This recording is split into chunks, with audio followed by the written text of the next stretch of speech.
Mayong adlaw, katawhan sa Dios, sa Archdiocese sa Osamis.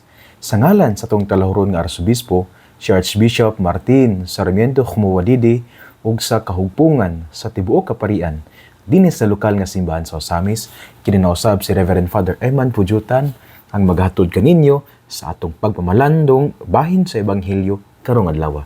Mga igsoon ko na ni Kristo, adlaw karon nga Biyernes, November 22 sa tuig 2024. Karong adlaw atong gisaulog ang kapistahan sa usa ka birhen ug usa-usab ka martir nga si Santa Cecilia. Siya patrona sa tanan nga mga musicians.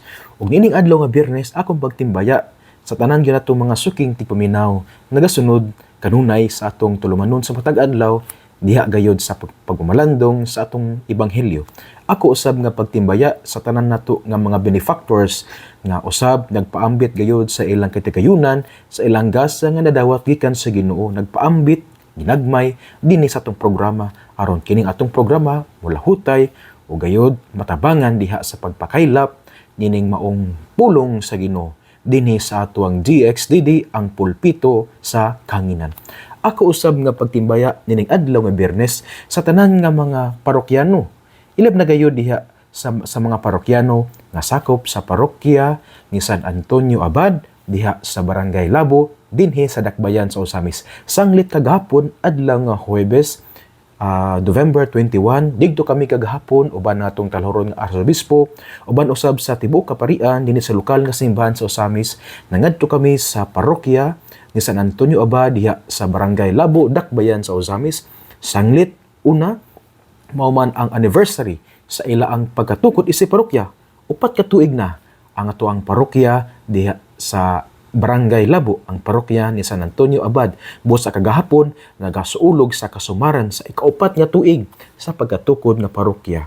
Ug usab kagahapon usab ato man nga giblessingan, gipanalanginan sa uban sa Pangulo, no, ang nangulo sa maong blessing, mao man atong talhuron nga Arsobispo, panalanginan o giblessingan ang bag-ong rectory sa San Antonio Abad Parish. Kanang rectory mao na siya ang puy-anan sa pari.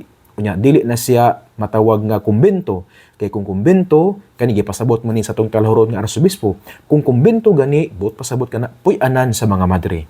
So kung moingon kita kumbento, ang nagpuyo niya na mga madre nya ang puy-an sa pari tawgon siya og rectory. Busa kagahapon gipanalanginan ang bag-ong rectory diha sa parokya ni San Antonio de Abad.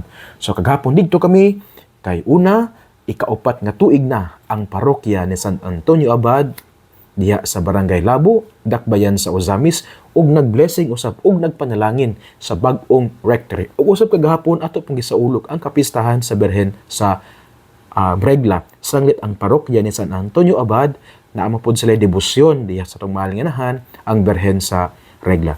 Busa sa tanan nga mga parokyano kasakop sa parokya ni San Antonio Abad, congratulations kay kagahapon upat ka tuig na kamo isip usa ka parokya o kagahapon usab gipanalanginan ang bag-ong rectory. Espesyal gayud pod nga pagtimbaya ug pag-congratulate sa ila gyud nga abtik, batan-on nga ambungan kayo ug maalamon nga Padre Cura.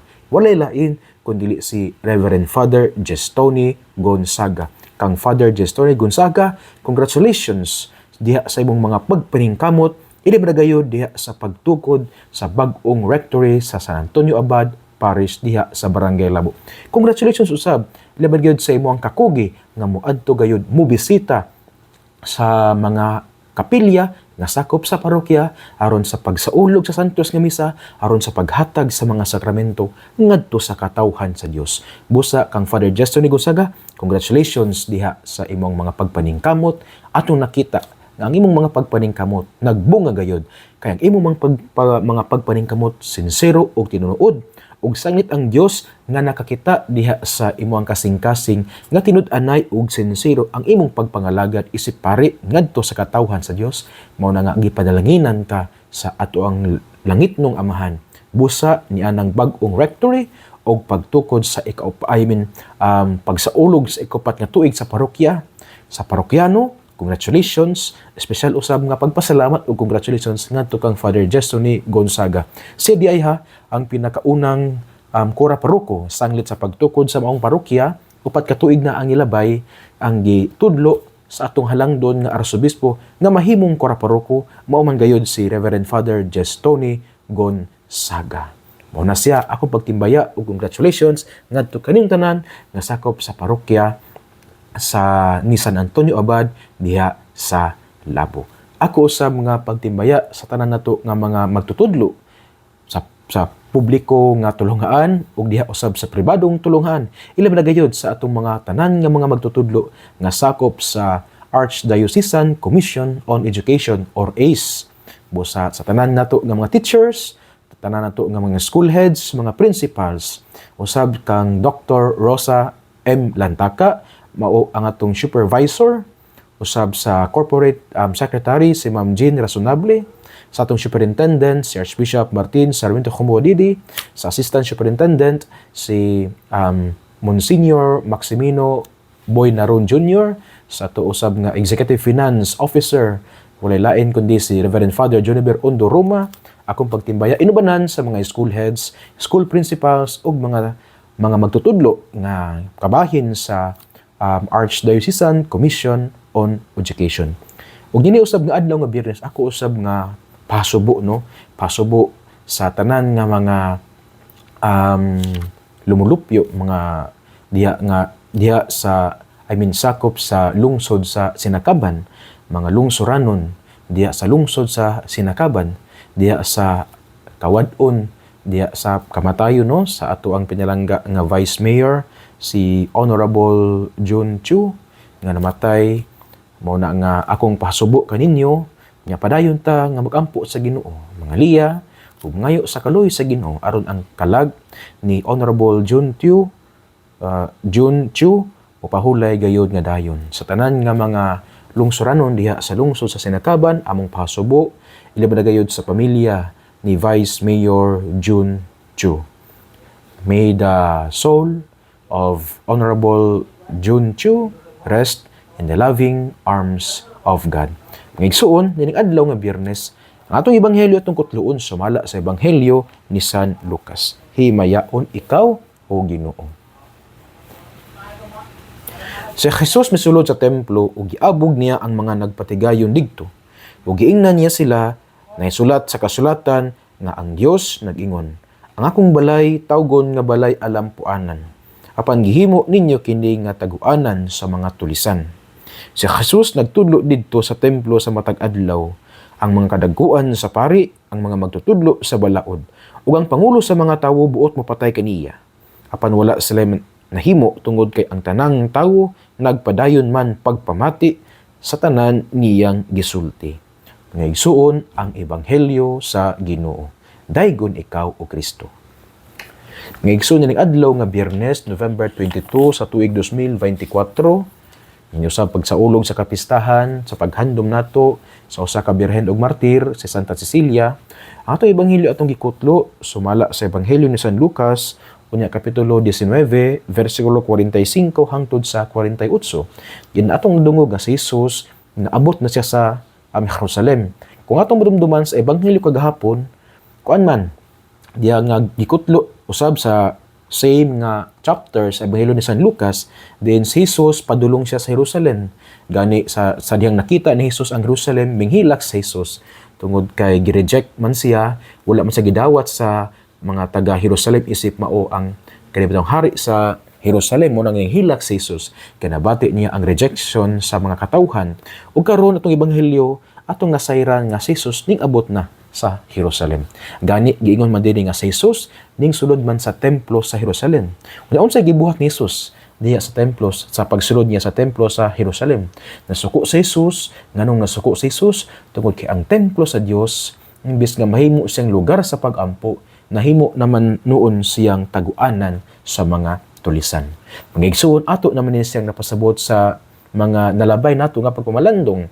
Ilaban na gayud sa nga kanisya nga mga basahon ato siyang natuki, pero nindot nga atong balikan tungod kay kani usa man pud siya kapahinumdum kanato nga ang templo sa Dios usa gid siya ka lugar sa pagampo. Nya mao man ni ang giingon ni Jesus dinhi nga ang balay sa akong amahan, ang balay sa Dios, diri giingon pa ang akong balay, may mong balay alang puanan. Kini man nagrefer sa templo. Ang templo usa gid siya ka lugar sa pag-ampo. Nya kini nindot kayo nga pahinumdom kanato. Sanglit sa alang sa mga Hudiyo, ang templo sa Dios central gayud diha sa ila abitawng kinabuhi. Ilabi na gayud diha sa ila abitawng spiritual o nga kinabuhi ug diha sa ilang mga pagdayeg sa Dios. Kay nganuman diha manggod sa templo mahitabo ang mga sakripisyo. So laktod nga pagistorya, kung buot sila nga mo sakripisyo, muhalad o kanang mga halad sakripisyo, kana man pagabuhaton didto sa templo sa Jerusalem. Gani ana sila'y mga dagko nga kasaulugan. For example, kasaulugan sa kapistahan sa pagsaylo or the feast of Passover. Kana man mahitabo didto sa templo sa Jerusalem. Gani ang tanan nga mga Hudiyo nga namuyo gawas sa Jerusalem, muadto gid sila nya nagdakong kasaulugan. Yan ang feast of Passover, mangadto sila sa Jerusalem aron nga muadto sa templo, maghalad og mga sakripisyo ngadto sa Dios ug magampo. Kay ang templo sa Dios lugar man gid siya sa pagampo. Kini atong pamlandungan. Nindot kayo nga ato ni siyang i-apply diha sa atong kinabuhi. Alang kanato kanang atong mga simbahan, kana bang mga edifisyo, mga building nga gitawag natong simbahan, kapilya, parokya, cathedral, mga lugar nga kada batong balaan, mga shrine, diin lugar nga diin unta kita moadto aron magampo. Kana ato bang na preserve kana nga spirit na kung moadto kita simbahan, ang ato yung pinakauna gid nga purpose. Kung moadto kita sa simbahan, ang ato yung pinakauna nga tumong mao gid unta ang magampo. Pero mao ba na ang ato ang kana batong disposition na kung moadto kita og simbahan, ang ato bang tumong is magampo. Apil na po ni ana ang paghatag og respeto sanglit ang simbahan balay man sa Ginoo unya lugar sa pagampo matud ni Hesus. Ato bang kada bang naghatag bata og respeto o kanang naghatag tag reverence sa maong edifisyo, building, isip mao ang lugar sa pagampo. Ako naman ni isang istorya pero nindot nga akong balikon. Kay usahay ang mga simbahan nato kana katong mulabay tag simbahan dili ganita manguros unya kung musul kita sa simbahan kung naa bitaw ang kaning tabernakulo unya naa diha ang katabitaw ang lawas ni Kristo dili man ganita mo genuflect musulod kana nindot kayo nga pagpahinumdum kanato nga kananing simbahan usa ka balaan nga lugar. Sanglit mao man siya ang balay sa Ginoo o balay sa pagampo. Diin kita unta mosulod magampo aron nga atong diha sa atong mga pagampo atong mahinagbo ang Ginoo. Kini akong kasinatian diha sa bago lang nako ni nga ang kasinatian diha sa atong shrine no atong Archdiocesan shrine sa Berhen Sakota dinhi sa Dakbayan sa Ozamis. Ako ang nagmisa, nya sa diha sa akong pagmisa, nakoy nabantayan nga duha ka mga karang tawo nga ningtambong sa santos nga misa. Unya akong nakita, nabantayan nga wala sila naghatag og respeto o dignidad sa maong lugar. Ilaban na gayud diha sa pagsaulog sa santos nga misa, ang pagampo no, the highest form of prayer man ang santos nga misa. Tungkol sa santos nga misa, dili sila moapil sa pagtindog. Dili po sila mangluhod. Dili po sila mutubag sa mga tubag. Murabag ni adto sila dito, nahimo sila nga spectators imbes unta nga mo adto aron magampo. Gani ang usa ka lalaki naglingkod man nag number 4. Unya gipabukad pa niya ang iyang kamot, naglingkod number 4. Klaro kayo nga pagpadaya nga walay respeto sa balaan nga lugar. Lugar diin lugar nga ang tawo mosulod, kita mosulod aron magampo ug makikinagbo sa Dios. Unya kadto pagintak na ang panahon sa santos nga misa. So sa aton ti paistorya, lugar sa pagampo unya ang gisaulog mao ang kanibitawng pinakataas nga klase sa pagampo ang gisaulog. So you see, nawala ang respeto nato sa maong lugar. So kana atong pahinumdom, kanatong tanan nga magbaton tag respeto sa edifisyo ang simbahan, building kay kana man siya lugar sa pagampo ug balay sa Dios. Gani nasuko sa Hesus kay ang mga tawo wala sila naghatag og respeto sa templo sa Dios, isip balay sa Dios, isip lugar sa pagampo. Unang punto nga ang simbahan, templo sa Dios, balay sa Ginoo, o og lugar sa pag-ampo. Busa kung muadto kita simbahan, ang ato utang tumong mag-ampo, ang ato utang tumong atong mahinagbo ang Ginoo. Ug sa pag-adto nato sa simbahan, magbaton kitag respeto, maghatag kitag reverence, pagdako kayo nga pagtahod sa maong edifisyo. Dili ta magtamas-tamas sa maong edifisyo, sa maong building, sanglit ka na balay man sa pag-ampo o balay usab sa Ginoo. Kaduhang punto nga igsuon nga sanglit gihisgutan man diri nga ang balay sa digid Dios, ang templo sa Ginoo, balay man sa pag-ampo. Kini usab mo na nga maghatag kita og respeto, maghatag tag reverence atong tahuron ang maong balay sa Dios. Kini usab nagrefer usab sa atong kaugalingon. Nganuman kay matud pa ni San Pablo no, diya sa yang unang sulat ngadto sa mga taga-Korinto, nya kapitulo 6 versikulo 19 hangtod sa 20 usbon ko, diya sa unang sulat ni San Pablo ngadto sa mga taga-Korinto, kapitulo 16 unya versikulo 19 hangtod sa 20, ato mang mabasa nga si Pablo iya amang gipahinumduman ang taga-Korinto nga ang ilang mga lawas templo sa Espiritu Santo, templo sa Dios, ug busa ila untang gamiton ang ilang lawas aron sa paghatag ug pagdayeg ngadto sa Dios. They should glorify God in their body. Mao ang pulong ni Pablo ngadto sa mga taga-Korinto nga ang lawas di sa tawo templos Ginoo, templo sa Espiritu Santo.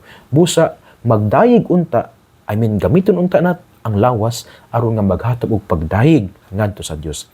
At sa mabasa unang sulat ni San Pablo ngadto sa taga-Korinto, kapitulo 6 unya versikulo 19 hangtod sa 20. Nagpahinumdom ang atong lawas templo sa Dios. Busa susama na kita maghatag og pagtahod sa templo, sa edifisyo, sa building, isip balay sa Dios, balay sa pag-ampo, ingana pud unta ang pagtahod nga atong mahatag sa lawas sa tawo. Sanglit ang lawas sa tawo mato ni San Pablo sa iyang unang sulat sa ngadto sa mga taga-Korinto, kapitulo 6, unya versikulo 19 hangtod sa 20, nag-ingon man siya nga ang lawas sa tawo templo sa Espiritu Santo, templo sa Dios, busa kining lawas gamiton diha sa pagdayeg sa Dios. Kini nagpahinom kanato nga hatagan po nato respeto ang lawas sa tawo. Hatagan po nato respeto ang atong isigatawo. Sanglit susama nga kita templo sa Dios, sila usab templo sa Dios. Busa gipahinumduman kita na dili unta ta kada bitong muyatak sa atong isigatawo. Dili unta ta mo kada bitong mutamas-tamas sa atong isigatawo. Dili unta ta mo kada bitong mo humiliate sa atong isigatawo. Dili unta ta mo look down sa atong isigatawo. Dili unta ta mahimong matapobre ngadto sa atong isigatawo. Sanglit kita templo sa Dios ug usab sila templo usab sa Dios. Kung kita muyatak sa atong isigatawo, kung kita kana bitong bintahoso ngadto sa atong mga isigatawo, kung kita kana bitong sa tawag na kana bitong abusado kita sa atong isigatawo, ato pong gibinuangan, ato usab nga gipanamastamasan, ato usab nga kana bitong naghatag, wala ta naghatag og respeto sa Ginoo. Kay ang lawas sa tawo templo man siya sa Dios. Nya nindot kayo ang giingon ni San Juan Crisostomo. Kani si San Juan Crisostomo usa ni siya ka santo, gitawag nato Fathers of the Church, sanglit sila man ang mga kanabitong generations nga duol kayo sa mga apostoles. Ingon siya nga ang ato kunong lawas is precious kay it is God's handiwork. Balik ta sa unang libro sa Genesis. Sa tanan nga mga gibuhat sa Ginoo, kini gibuhat sa Ginoo pinaagi lang sa pulong, di ba? For example, ingon siya nga, let there be light, so naay kahayag. Yung siya, let there be plants nga diya sa kayutaan, let there be stars, let there be kanang bitong sky and earth. Kini iyang gibuhat, pinagi siya pagsulti. Nagsulti rang Ginoo unya nahimugso ang mga butang. Pero sa diyang gibuhat sa Ginoo ang tawo. Sa giingon nito, gingkuha sa lapok, sa atong istorya, naagyoy kabutong handicraft gid sa Ginoo, naagyoy personal touch ang Ginoo sa pagbuhat sa tawo. Gikuha sa glapok unya gipormang tawo ug gihuypan niya kabutong ginhawas kinabuhi the breath of life. So you see, sakto kayo ang gingon ni San Juan Crisostomo nga our bodies are precious because it is God's handiwork.